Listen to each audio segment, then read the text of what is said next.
Meet Dwight Manfredi, a New York Mafia capo who just spent 25 years in prison. Not because he got caught doing something stupid, but because he took the fall for his boss.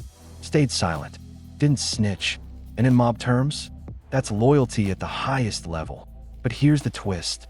The day he gets out, instead of getting a hero's welcome, the mob thanks him by shipping him off to Tulsa, Oklahoma. Yeah, from prison to exile. That basically said, thanks for keeping your mouth shut, now go run a town nobody cares about. So Dwight, still tough, still stylish, and definitely still dangerous, arrives in Tulsa with nothing but his old man Riz and 25 years of prison wisdom. He immediately finds a young cab driver named Tyson and hires him on the spot.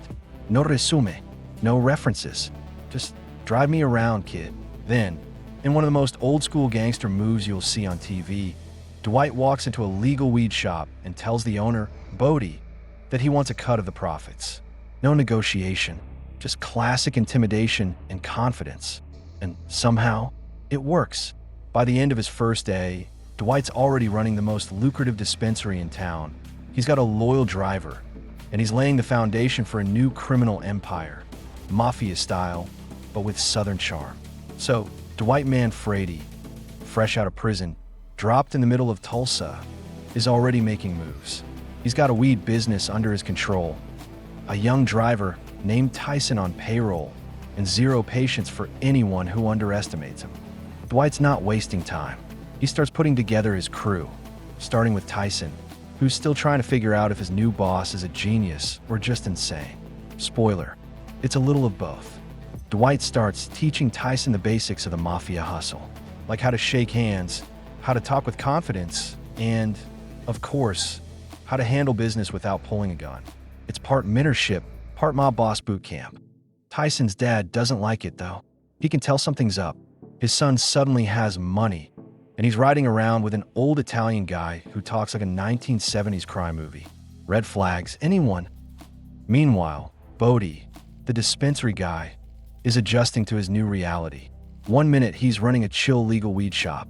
Next thing he knows, he's in business with a full-on mobster who wants itemized lists, 20% of everything, and maybe a couple of guns stashed under the counter. But Dwight isn't just taking. He's teaching Bodie how to protect his turf, how to grow the business, and, strangely enough, how to be a little tougher.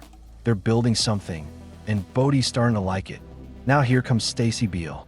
She's an ATF agent working in Tulsa. Tough, no nonsense.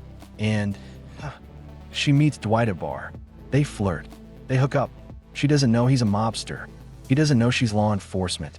It's basically a ticking time bomb wrapped in bad decisions. Dwight starts demanding respect from local businesses. He visits a horse ranch, talks deals, and leaves with a big envelope of cash.